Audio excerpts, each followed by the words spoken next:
métodos de trabalho dela. Gabriela, antes de mais nada, eu quero agradecer demais, tá, a sua disponibilidade, a sua vinda aqui à nossa emissora no dia de hoje. Muito obrigado, seja bem-vindo e boa tarde.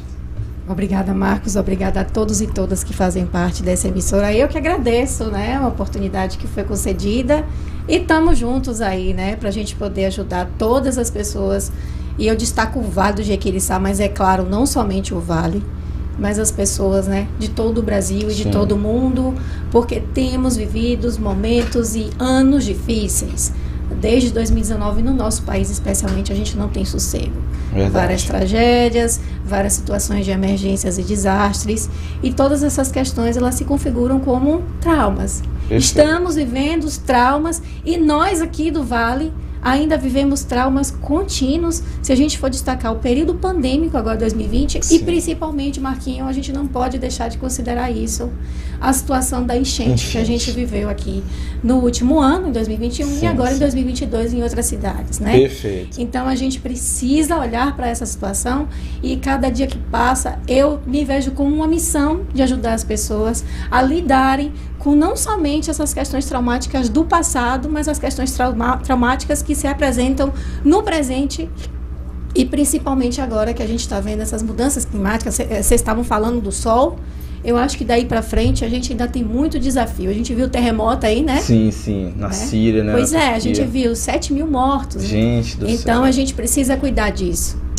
Ô, Gabriela, eu achei bem interessante essa deixa que você trouxe aí já de início, né? Sobretudo a população de contato direto nossa aqui do Vale do Jequiriçá, e eu até falava nessas fortes chuvas agora do final de 2022 que, assim, uma ferida totalmente exposta, as pessoas totalmente assustadas, realmente com medo daquilo que passou, e é sobre medo que a psicologia trata muito, né? Os medos, as dificuldades, os receios. Eu queria que você falasse um pouco até se de fato as pessoas estão aderindo mais à terapia, e se a pandemia e esses processos de enchente fizeram as pessoas aderirem até um pouquinho que à força, porque já estavam no limite. Marcos, eu vou fazer esse ano 14 anos no exercício dessa profissão, né? Eu tenho me especializado aí na questão da saúde pública, eu sou sanitarista. Sim. Eu também tenho me especializado na questão da psicologia clínica, e tenho me aproximado também de questões da neurociência e de terapias que estão dentro dessa abordagem. Sim. E o que eu observo? Eu já faço clínica também há quase 14 anos.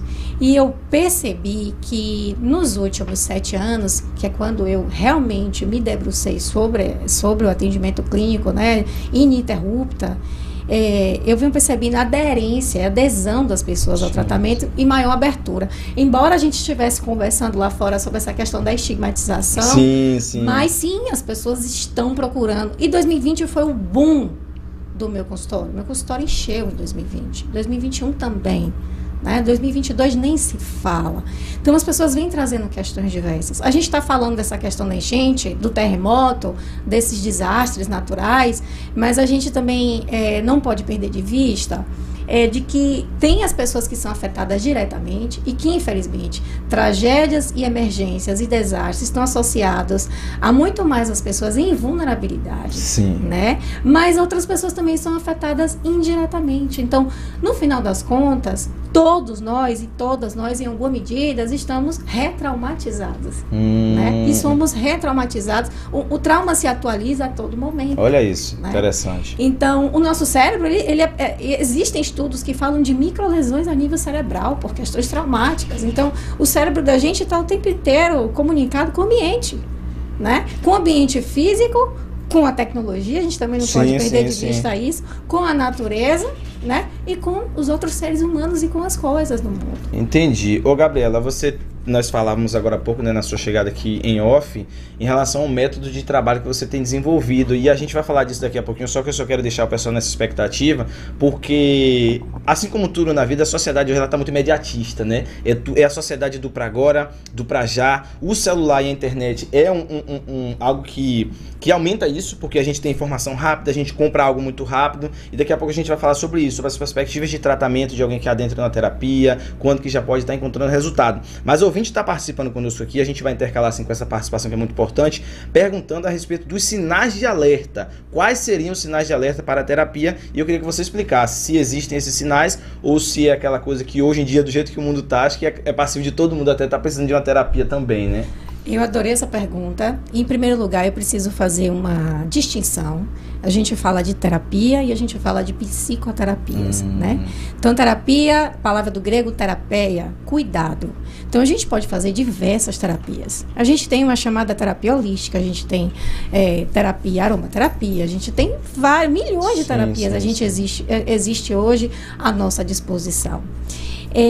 Com a psicoterapia, que embora não seja regulamentada como função do profissional ou da profissional de psicologia, é algo que já vem exercido ao longo de 60 anos, que é o tempo de regulamentação da profissão que nós temos, da profissão de psicólogo no Brasil.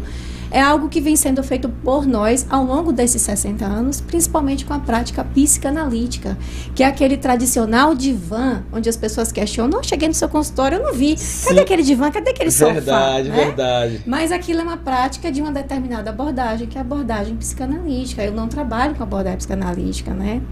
E aquele divã hoje, alguns profissionais mais ortodoxos utilizam, outros profissionais não utilizam, né? Trabalham com outra perspectiva, mas basicamente, né, se eu for falar de forma bem alimentar para que funciona aquele divã, é só para o analista se sentar atrás, você se sentar à frente de uma parede branca, para que você possa deixar falar e fluir sem a intervenção da expressão facial do terapeuta, do psicoterapeuta, do analista nesse caso, para que você possa falar livremente com a associação livre, porque isso também faz parte do campo metodológico dessa estratégia. Entendi. Mas quando você pergunta quais são os sinais, eu digo para você o seguinte: no ramo da psicoterapia, existem pessoas que procuram com o objetivo de desenvolvimento humano. Eu quero me tornar uma pessoa melhor, eu quero trabalhar minha insegurança, eu quero me portar bem. Então, sinais e sintomas para isso é mais uma necessidade sua de enriquecer o seu eu, né? Isso. Mas no campo da psicopatologia, se eu for falar de sinais e sintomas, eu diria para não esperar muito. Porque a gente começa a observar que algo está psicopatológico quando alguém aponta o dedinho e reconhece algo diferente em nós. Ou você não era assim. Você está diferente. Esse é um primeiro sinal, é olhar do outro. A identificação da psicopatologia de qualquer outra doença vem sempre a partir do olhar do outro. A gente pouco se importa com a gente, Marco. De uma forma geral, a gente pouco se importa com a gente. Que fala importante. A gente está muito de olho no outro. Perfeito. E nos outros, né? E aí um outro que vai apontar. E a coisa vai ficando mais perigosa quando a gente estuda, ou a gente trabalha e estuda, e a gente começa a ver que a gente não está conseguindo mais frequentar o trabalho, que a gente consegue ver que a gente não está conseguindo mais estudar. Ter foco, né? Essa tal dessa vida produtiva, ela vai se reduzindo. Então, no campo da saúde mental, e mais especificamente, eu estudo o campo da saúde do trabalhador e da trabalhadora no Brasil. Quando encosta no trabalho, começa a aparecer um negócio chamado absenteísmo, que é a falta ao trabalho. É algo que a gente precisa ficar atento, que, tem alguma coisa acontecendo aí. É claro que quando se trata de trabalho, pode estar acontecendo N coisas dentro do setor de trabalho, né? Não só a psicopatologia. Mas, quando o nosso trabalho é prazeroso, a gente não reconhece quase problema nenhum, a gente sabe que aqueles desafios que estão ali são desafios que a gente vai encontrar em qualquer trabalho que a gente exerça, e a gente não consegue mais frequentar, aquilo que era tão prazeroso não é mais. Isso, para mim, é um dos alertas mais importantes. E um segundo ponto é quando as nossas relações pessoais, elas também começam a ser afetadas. Eu não consigo mais fazer sexo com meu parceiro ou parceira. Eu não consigo mais sair do meu quarto. Eu não consigo mais sair da frente da tela do computador nem do meu celular. Começa a adentrar numa bolha, né, de isolamento. Pois é. Você sabe que um professor da USP tem estudado, que ele tem defendido a tese de que essa questão da dependência tecnológica é um tipo de adição. Ou seja, se a gente está falando de adição, a gente está falando de drogadição. A gente está falando de algo que precisa ser medicado. Imagina, olha que ponto que a nossa sociedade chegou, as nossas relações com as coisas. E me permita te interromper, eu ia falar exatamente isso. Quando você fala que a gente é muito preocupado com o outro e pouco conosco mesmo, eu ia te perguntar se a rede social hoje não é um fator que potencializa isso. O exibir o momento feliz, o exibir a foto legal para esperar o like e o comentário positivo, e pouco importa. A gente até costuma brincar hoje em dia, quando a gente está num restaurante, que a gente vê mesas que a comida está ali esfriando e o pessoal para exibir aquela comida ali, mas ele vai comer comida fria, ele não vai viver. Então, eu acho que isso é um ponto também interessante na questão da preocupação com o outro, né? Da imagem que vai ser passada ao outro. Ah, com certeza. Eu vou te contar umas historinhas aqui, para vocês e para que vocês também possam refletir, né, a partir do seu questionamento. Recentemente, eu fiz uma viagem a Fortaleza e eu estava pesquisando o que vou fazer o que eu vou fazer lá, né? O que eu vou fazer na cidade? O que tem de legal para fazer na cidade? Aí eu fui ver uns comentários de alguns bares, de alguns restaurantes. E aí tinha um muito legal, que o pessoal tava dando nota 4,5, 4,9, 5 era o máximo. Eu falei, então vou dar uma olhada nesse. Aí sabe o que tinha que dava nota máxima para esse restaurante? Sim. Um ambiente instagramável. Olha isso. Aí o que isso quer dizer? Aí eu vi os comentários das pessoas. Lá tem ambientes lindos para você ficar bem na foto. Ah, tá vendo? Né? Então as pessoas não tão preocupadas com a experiência do que vai viver lá. Comer algo que é típico lá do Ceará, de Fortaleza. Sim. Mas ter um ambiente, um bar, onde as fotos possam ser muito diferentes. Vai gerar mídia, né? Pois é. Nessa mesma viagem, o povo cearense é um povo muito piadista. Eu estava numa atividade em que a gente ia para uma praia, tem uma praia lá chamada, né, Jericoacoara, que é uma praia super cara, né? Linda. E que tem, né, algumas imagens bonitas, tem algumas redinhas e tal. E tem outra praia, que é um pouco mais barata, que tem as mesmas redes. Aí a moça pegou e falou assim, você pode até fingir, você pode marcar que você tá lá em Jericoacoara, mas na verdade você tá em outra praia que é mais barata. Um fake news. Jericoacoara do Paraguai. Fazer uma fanfic, né? Fazer uma fanfic aí do seu passeio. Eu fui em Jeri, mentira, você não foi em Jeri. Olha pra isso. Né? Você foi em outra praia que tem lá. Então, as pessoas, de uma forma geral, estão preocupadas com a imagem. E a gente está falando aí, eu tô falando de ambientes, mas a gente também pode falar de profissionais instagramáveis. Qual profissional que fica bem na foto? Que fica bem na fita? Perfeito. E isso quer dizer também competência? Muitas vezes não. Muitas vezes não. A moeda hoje que a gente tem é a moeda dos seguidores. A moeda virou essa. Muito importante, né? isso. A moeda virou essa. E o que me preocupa, eu acho que nem tanto aí com as pessoas adultas, mas com essa galerinha mais adolescente, né? Porque a gente já tem uma fase característica aí de se autoafirmar, de se mostrar. E as comparações, né? E nessa época o corpo tá meio jocoso, o corpo tá meio em transformação. Então, peraí, tem um iPhone aqui, o iPhone 4, 10, 20, 30 mil, ele filma melhor isso aqui, peraí que eu vou dar esse jeito. Então, mãe e pai, eu quero adquirir isso. Ele faz bumerangue melhor, né, minha produção? Não treme, né? Pois é, a gente tem vivido isso, né? Uma vida instagramável. Verdade. Uma vida muitas vezes ilusória, né? Numa realidade paralela. Sim. Ô, Gabriela, o pessoal segue participando aqui do nosso bate-papo, isso é muito bom. O pessoal comentou um pouquinho antes aí sobre o sol e tudo mais. Eu vou trazer os comentários de vocês, mas nesse momento eu vou focar aqui nos que estão relacionados aqui ao nosso bate-papo. A professora Joana, ela sempre nos acompanha, interage com os assuntos. Ela diz o seguinte: além desses fenômenos e a pandemia que deixam sequelas assustadoras, o professor na escola bem sabe disso. A terapia é um método bem pertinente na ajuda do convívio social também, né? Que você até falava em relação da relação, né? Com o outro, do melhorar, enfim. E ela complementa dizendo que temos uma certa resistência em procurar essa ajuda, pois interiorizamos que só quem está no olho do tornado é que procura ajuda de um psíquico nas suas diversas ramificações. E é bem verdade, é o que a gente falava há pouco, na questão da resistência que se tem, mas que eu tô percebendo que aí seja a força ou não, tá quebrando gradativamente, né, Gabriela? Você percebe isso no dia a dia? Sim, com certeza. A fala da professora Joana é exemplar, né? Só ela e a classe de... E eu não digo professores, tá, Marcos? Eu digo a classe de professoras. Claro que tem professores, mas vamos falar quem é a maioria. Assim como os psicólogos, não, as psicólogas, né? Somos maioria nessa profissão. Ainda agora de manhã, eu estava comentando com a cliente, né? Eu acho que hoje eu tenho 70% do meu consultório formado por professoras, e a gente estava falando sobre essas demandas emocionais, principalmente professores de educação básica, né? Que tem umas crianças ali, né? Então, às vezes, essa professora é casada, ela tem que dar conta aí do cuidado da casa, do marido, dos filhos dela. E aí o trabalho dela é uma reprodução desse cuidado com os filhos dos outros. Então, haja demanda emocional. E eu vou trazer um dado aqui, ele é um pouco antigo, mas dá pra gente ter uma noção em média. No campo dessa trabalhadora e da trabalhadora, a gente estuda também, né, os servidores públicos do estado da Bahia, né?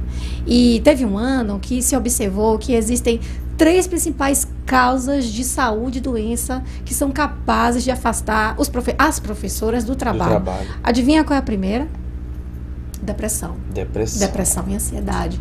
Adivinha qual é a segunda? Transtornos osteomusculares, Ler-Dort, o quadro, aquele antigo movimento. Sim, né? Repetitivo. E de correção de prova e agora mais o computador. E qual é a terceira causa de afastamento? Câncer. Câncer de mama entre as mulheres, né? Talvez uma falta de tempo para se cuidar. Talvez isso, para poder cuidar de si. E a gente também não pode perder de vista que existem cânceres ocupacionais, aqueles que estão diretamente relacionados ao trabalho.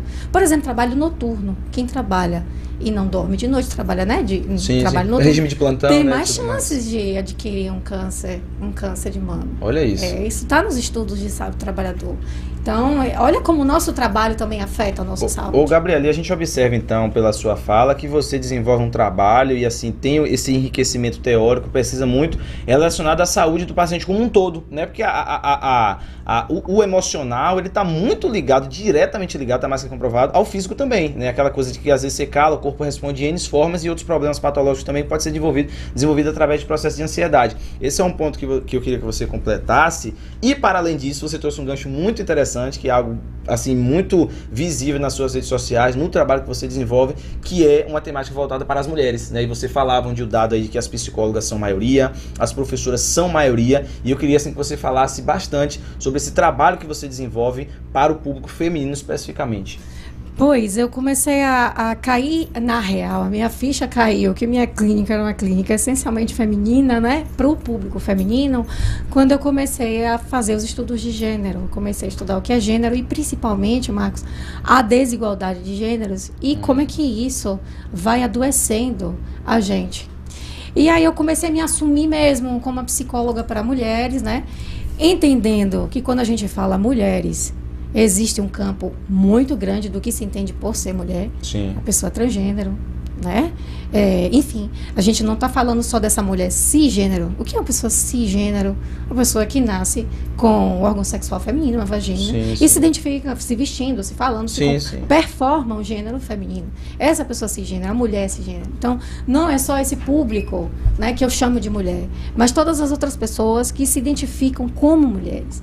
Então, há desigualdades de gênero e eu comecei a perceber mais adoecimento, comecei a ler pesquisas mais sobre isso. E outra coisa, Marco, eu comecei a perceber também que parece que só somos nós que nos identificamos como mulheres que passamos por algumas questões que diferem um pouco do público masculino, principalmente as nossas expectativas sociais, nossas e as alheias, né, sobre como é que é ser uma boa mãe, como é que é ser uma boa esposa, como é que é ser uma boa trabalhadora, por que que nós estamos tão precarizadas. Como se fosse uma série de exigências que vem na cartilha da vida, né, e que a mulher tem que alcançar ali aquela meta. Né? E isso vinha como sofrimento psíquico para os atendimentos. Né? E existem traumas que parece que são muito femininos. Eu não diria o abuso sexual, mas as mulheres são mais abusadas sexualmente. Sim, comprovadamente. Né? Do que os meninos. Mas existem estupros coletivos de homens com outros homens. Isso também eu não estou negligenciando isso na minha clínica quando eu atuo com mulheres, né? E quando você fala dessa pega aí da ansiedade, eu tenho que tratar de uma coisa também que é muito importante, que talvez as pessoas não saibam. Tem gente aí que está há anos caminhando para neurologista, para psiquiatra, e tem se cuidado, e tem melhorado, ou não, tem permanecido numa condição crônica de saúde mental. Eu quero dizer que muitas vezes a gente não tem espaço, e muitos profissionais às vezes não têm nem esse olhar da psicotraumatologia, que é o que a gente chama do TEPT, o trauma gera TEPT, transtorno do estresse pós-traumático, que é um tipo de ansiedade. Então aquela pessoa que vive a vida toda, falta de ar, anciano, com a sudorese excessiva, com pesadelos, aquela pessoa que não dorme de noite, eu faço um convite, né? Venha quebrar o cadeado desse segredo. Venha quebrar o cadeado desse segredo. Chega. Né? Eu já ouvi histórias, Marcos, assim, de pessoas com 60 anos que foram para mim, que contaram que quando tinham 7 sofreram algum tipo de violência. Olha, né? isso. Sabe? Carregou sexual. Uma vida de amargura. Pois é, então assim, nunca é tarde, né? Mas assim, não espere tanto. E hoje eu estou trabalhando com técnicas que você não precisa me contar. Nem eu que sou sua psicóloga preciso saber. Você pode trabalhar em silêncio pra gente destravar isso. Você acredita? Trabalho com isso. Evolução, né? No estudo. Eu faço parte de um grupo de psicólogos de Brasília, em que a gente sabe que lá, Brasília, tem muitos trabalhadores que trabalham com questões muito sigilosas a nível de governo, a nível de inteligência, e que se eles contam tudo que eles sabem pra gente a respeito do trabalho da gente também corre risco de vida. A casa cai. Então, assim, esses psicólogos de Brasília, eles desenvolveram métodos para que não precise contar, a gente não precisa saber, não é porque eu sou psicóloga que eu preciso saber da tua vida toda, não, gente. Não é necessário. Você pode contar até onde você quiser e o que você quiser. Muito bem. Né? Não precisa. Vai no seu limite. Vai no seu limite. E outra coisa, Marco, a gente não precisa saber de tudo. Não é tudo que eu pergunto da vida do meu paciente. Porque eu não preciso. Interessante isso. E isso que você está falando, eu tenho certeza, daqui a pouquinho você vai passar seus endereços, seus contatos, né, os locais de atendimento, que vai destravar a mente de muita gente. Porque eu já ouvi, inclusive, pessoas relatando isso. Olha, eu sinto o desejo de fazer a terapia, eu sinto a necessidade de procurar um profissional, mas eu sou travado com determinadas coisas da minha vida que eu não queria contar. Eu já ouvi pessoas dizendo isso. E esse método seu é interessante, porque não é tudo que a pessoa vai precisar contar. Não precisa. Na medida do possível. Isso. E só rapidamente o pessoal está participando. O Lucas Silva, ele está de Mutuípe acompanhando, ele deixando boa tarde e parabenizando. Ele dizendo aqui, ótimas temáticas, parabéns. A professora Joana, pelo visto, já vai ser uma cliente sua, tá? Já bota na conta aqui da Rádio Líder que já valeu a pena. Ela botou um riso e disse que precisa de uma consulta urgente. E tem um comentário aqui também que eu não posso deixar de trazer, de Roger, direto de São Paulo. Ele diz, boa tarde, Marcos Paulo e produção. Tô abalado ainda. Que bom que tem psicóloga hoje no programa. Ele é flamenguista. Tá abalado com a derrota de ontem. O trauma dele é de outro segmento. De outra linha, mas tá gostando também aqui hoje. Mas esse trauma dele vai passar, porque é assim, né? É momentâneo, Volta e meia ele segue. Agora, Gabriela, ainda nessa questão de métodos e até pra gente dar um andamento aqui esse nosso bate-papo, né? O tempo passa rápido, a conversa boa, rapaz, tô impressionado. E é óbvio que eu já vou deixar o convite aberto aqui pra você retornar em outras oportunidades. Mas a questão que você me falava de protocolos, eu acho muito importante isso pro pessoal de casa acompanhar. Preste atenção nisso que a Gabriela vai falar agora, em relação a tempo de tratamento, expectativa, aquilo que eu falei lá atrás do imediatismo. Eu queria te deixar à vontade para você explicar quais são esses protocolos que você adotou no seu atendimento. Eu estou desenvolvendo aí uma estratégia para poder, né, como é que eu falo? Assim, atender às necessidades das pessoas. Sim.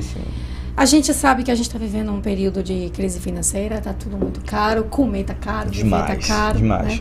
E teve uma pergunta também que vocês me disseram que chegaram para vocês a respeito do tempo da psicoterapia, né?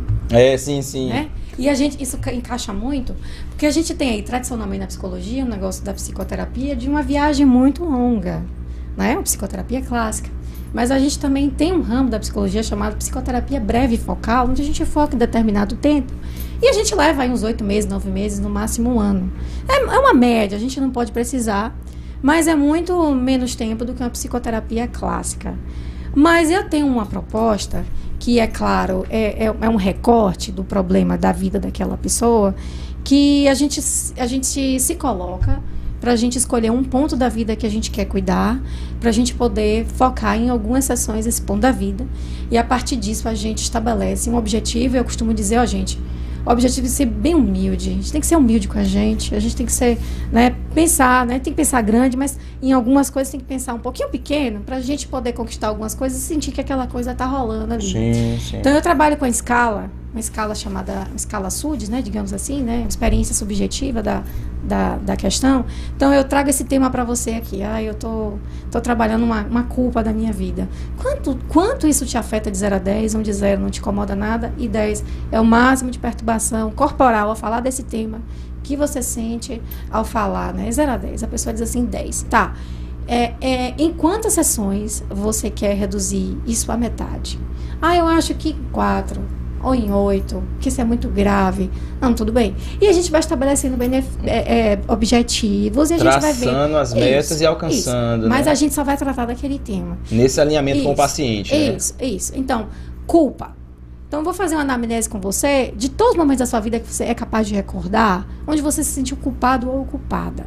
E a gente vai focar e vai sair aí trabalhando essas questões, desde lá até o fim. Então, eu tenho um protocolo da culpa. Eu tenho um protocolo que a gente trabalha com com uma referência a um tribunal, a gente bota juiz, advogado, de defesa e acusação. Interessante. Eu tenho um protocolo delete, né? O que é isso? Apagar um aborrecimento, algumas memórias que a gente pode realmente, gente, apagar da mente, né? Ou se a gente não apaga, né? A gente coloca apagar, mas às vezes tem uma outra coisa que a gente ganha também, que é a dessensibilização. Dessensibilizar. O que é isso? Ah, Marcos se aborreceu no trânsito aí, em algum momento, hoje ele tá ainda, né, angustiado, remoendo aquilo. Você não precisa ficar o dia todo remoendo uma situação que vai acontecer, que pode acontecer daqui a um mês, daqui a um ano, daqui a 10 anos. Vai acontecer. Então, como lidar com isso? Então, a gente pega aquela memória do fato, tá? Sim. E a gente faz um trabalho em cima dela, onde você vai lembrar daquilo. Aquilo não me afeta mais como antes. Melhorou, né? Isso é ótimo para pequenos aborrecimentos, situações de evento único. Agora, para questões mais complexas, traumáticas, a gente tem que fazer um protocolo mais longo. Perfeito. Né? Grosso modo, é nessa perspectiva. Entendi, muito bom. Ô pessoal, você que está acompanhando nosso programa Líder News, daqui a pouquinho tem um bate-papo com o irmão Ju e Fiito, tá? Falando sobre o trabalho nas estradas vicinais aqui do município de Lages. Daqui a pouquinho a gente vai exibir essa entrevista aqui para vocês. Gabriela, chegou o momento aqui pra gente finalizar esse nosso vídeo. Eu tô impressionado que agora há pouco, era 12h20 e pouco, a gente começou a se falar aqui e já são 12h47. De fato, passou muito rápido, mas assim, é um tema muito bom. A gente vai mergulhando, né? As nuances vão surgindo, as variações, né, dos temas, não é uma coisa reta, linear. E eu quero realmente, de fato, reforçar esse convite para você voltar aqui em outro momento, aqui na nossa programação, pra gente falar um pouco mais sobre isso. E nesse momento eu queria te agradecer demais pela sua vinda e queria que você deixasse aqui pro pessoal que tá nos acompanhando seus espaços de atendimento, os seus contatos, as suas redes sociais, porque eu tenho certeza que esse WhatsApp aí vai chamar de hoje para amanhã, eu não tenho dúvida disso. Eu que agradeço você, principalmente, a todo mundo aqui da Líder, né? E eu quero deixar um recadinho aqui pro pessoal, Marco. Eu acho que tem muita gente aí que gosta de Netflix, não é não? Ah, muito. Aqui tem uma viciada aqui na sua frente. Eu não tenho muito tempo, eu adoraria ter tempo para poder mergulhar nas coisas que eu gosto, mas eu quero deixar um recado seguinte. Pessoal, principalmente para a pessoa que fez essa pergunta aí do tempo da psicoterapia. Vamos pensar, a profissional de psicologia, nessa perspectiva agora com esse ramo de Netflix, streaming, né, um monte de coisa, que assim, esse profissional, seja um psiquiatra, um psicólogo, uma psicóloga, ele só vai fazer parte de apenas uma temporada da série da sua vida na Netflix. Olha aí. É só uma temporada. Psicoterapia não é pra sempre. Muito bom. Eu não quero ninguém colado comigo a vida inteira. Né? Eu adoraria criar esse vínculo e ter um paciente há milhões de anos. Claro, eu tenho um paciente de 6 anos, 5 anos. Eu adoro, porque eles estão fazendo um trabalho não psicopatologia, mas de desenvolvimento pessoal e manutenção. Sim. Isso é maravilhoso. Mas eu também gosto muito daquele paciente que chega pra mim na 3ª sessão. Gabriela, olha, massa, por que eu não vim aqui antes? Não, eu já tô indo embora. Obrigadão, tchau, valeu. Eu falei, você tá falando sério mesmo? Não, eu não preciso mais. Eu falei, poxa, que legal. Eu também fico muito feliz com isso. Então, eu não quero ninguém amarrado a nem profissional nenhum. Pega esses recursos, aproveita e cai fora. Vai viver a tua vida com esses teus recursos. E vai viver bem com o que você aprendeu na psicoterapia. Muito bom. Vai viver bem. Que bom. A gente não precisa de remédio, para alguns casos vão precisar, infelizmente. Mas a gente não precisa se apegar nem a nada, nem a nenhum profissional, pra gente ficar bem. Espaços de atendimento e contatos. Ok. Lá em Mutuípe, eu tenho uma sala, meu telefone, 75-98828-7545. A gente vai disponibilizar depois nas redes sociais nossas aí. E o pessoal do Coração do Vale, eu tô lá, gente, no Coração do Vale às sextas-feiras, pela manhã. Vocês podem ligar lá pro Coração do Vale. Hospital Coração do Vale, Mutuípe, sexta pela manhã. E a nossa produção já buscou seu Instagram, tá aqui na tela, bem pertinho de você, observe ali, olha só. @psigabi, né? Vocês podem lá acessar meu conteúdo. Espero que vocês gostem. E eu espero ter prestado, Marco, um serviço. Prestou. Junto ao serviço maravilhoso que vocês prestam aqui. Obrigado. Na emissora de vocês, com Prestou, informações. Sim. Nem com essa qualidade, que eu tô encantada com tudo isso. Valeu. Obrigado pela visita, viu?